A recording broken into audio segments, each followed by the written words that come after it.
last year I had a really good year. I went to the tennis in Melbourne. I came home, then I went back to Melbourne, and we did the Great Ocean Walk from Melbourne, which was 104 kilometres. And it was during that period of time I had a change in my bowel habits, and I just thought it was because I'd done so much. Came back, and then we went on a 6-week trip to Europe, which we've done every year. And after each time I flew, I got a pain in my side.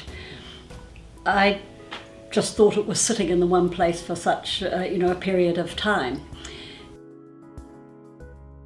Because I was feeling unwell, and I started to think there was something wrong with my head myself. So I went to, on Sunday morning, the pain was so bad, I got up at 5 and did the ironing.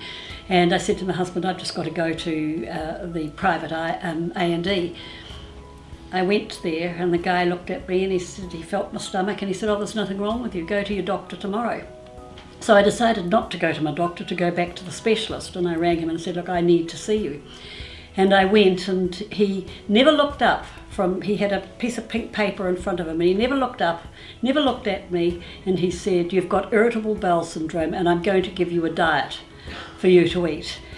And it was that stage I had a very close friend who's a GP, and he'd asked me to ask a particular question, and I did.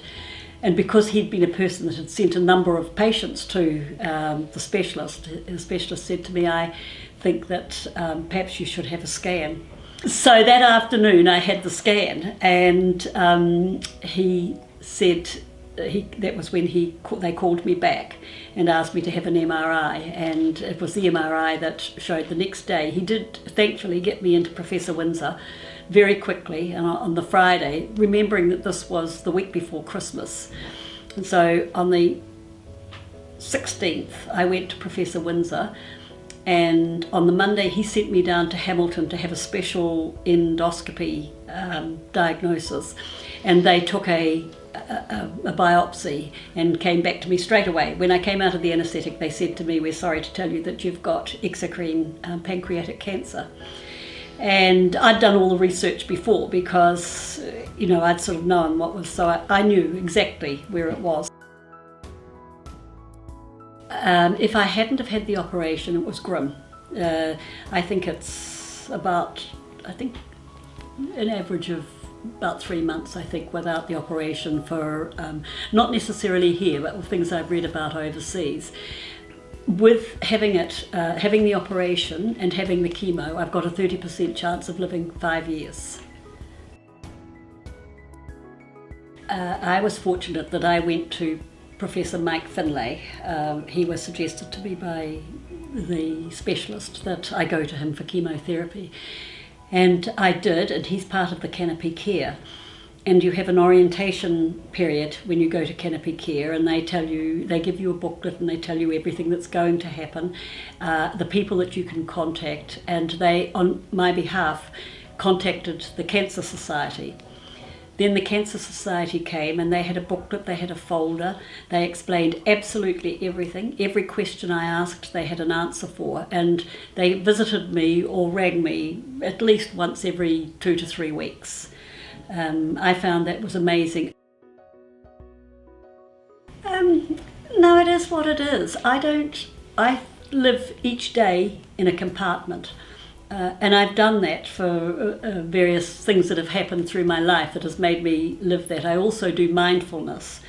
And I'm a pretty optimistic sort of a person, and I said right along, oh, well, I'll get through this. And the walking helps you to be positive because your endorphins, I think it's the endorphins that are affected by walking. And that just helps with your positivity. And I've just always felt like that. I've never ever felt any different, although I do know that probably 5 years will be the maximum, but my age, that's what it is. I walk. Walking is absolutely, it's the exercise. I play golf. I played golf last night. I meet I've got a lot of friends, meet for coffee and find out what's going on in the world. I play mahjong. I now am starting to socialise again, which was cut out for quite a long while. I think exercise, if you can, and it is quite difficult in the beginning because you've had this major surgery, and I used to do it by 1 power pole a day. I'd increase it by a power pole each day, the distance between a power pole, until I started walking around the block, and then I started walking further, and then I started walking from my home in the top of Parnell to Brighton Road for coffee, and that was a little bit of a hill, and it was very, very slow and very painful, and I had amazing support from my husband and my children. So if people feel that they've got the symptoms, I think that they should press for not only a scan, but for cancer markers to be taken. I didn't challenge them in the beginning because in the beginning they were intermittent, and I thought I had the stitch, so I didn't challenge him, and he said I had irritable bowel, and I thought, oh well, it's possible, I suppose. I live a fairly full-on life. So it was only towards the end that, even in the beginning, I knew that it wasn't to do with my bowel, even though the symptoms originally had been from my bowel. And so I don't know what I would have done if I probably would have gone away and thought I was a hypochondriac if it hadn't been for a friend who was a GP, and he was the one that said, don't just take this. You ask for what your CRP test, that test for inflammation. So he didn't even ask me to get a cancer marker. He's just said that the CRP would give some indication. I think that it's very important because it's such a hard cancer to diagnose, that if you feel that you've got something, is to be persistent. You must be persistent, and you mustn't let them say that you can't do it. I know that they don't like giving the CA199 blood tests because they say, well, that might lead on to more expensive tests. I don't care about that. I care, particularly for younger people, that they challenge these sort of things. A simple blood test is their right. I've got an amazing support group of friends, and they've really helped me through. The love and support that I've received is beyond anything that you could imagine, and that really helps. If you feel special about yourself, if other people make you feel special, well then you feel good about yourself. Friends each week took turns to come to chemo, and we'd sit there and we'd laugh, and and laughter, as Anne's alluded to this, is a very, very important part of what my life's about. I seek out people that have got good senses of humour.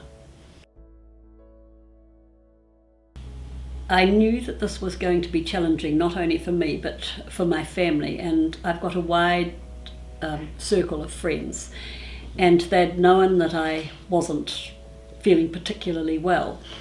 I sent them an email and I explained to them as soon as I got the diagnosis that I'd been diagnosed with pancreatic cancer, and that I would keep them informed about what was happening to me.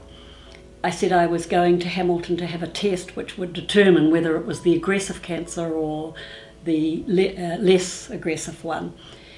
And as soon as I had that done, I went back to them, emailed them and said, it is the aggressive one, and these are the steps that are going to be taken. I'm going to be operated on, and then I'm going to have chemotherapy afterwards. And I said, to enable me to get well, I'm asking that I have no visitors, please, until such stage as we say that I would find it very taxing to have to talk to people. And they all respected that. They were wonderful.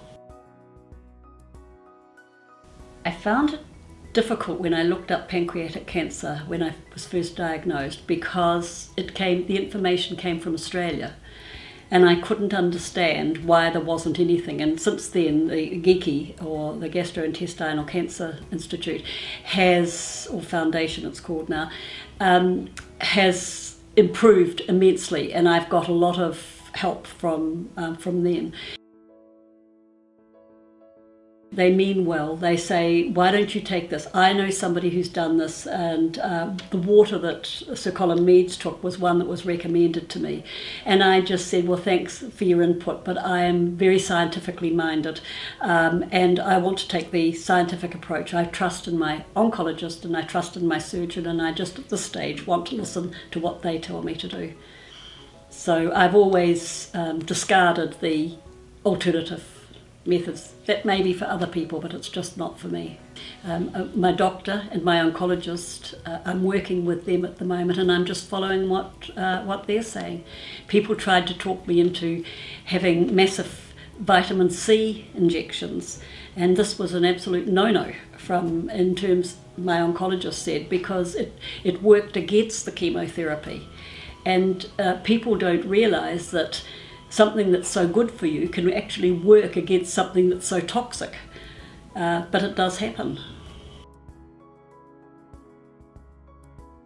Dr. Google himself, and I actually sought out medical things like the Lancet, medical journals and reports and that have been happening that doctors were reporting on, rather than what other people were saying. And then I'm part of the pancreatic research for international. It's a place called PanCan, and they sent me a lot of information. Your illness dictates what you can eat, but as Anne said, protein is a vital part of it, and I have protein every meal that I eat. I haven't changed my life very much at all. I still live life each day as I feel like living it on that day. And I walk, I exercise, I meet with friends. All those things are important to me when I know that my time is limited. I say I'm not sick, I've just got cancer.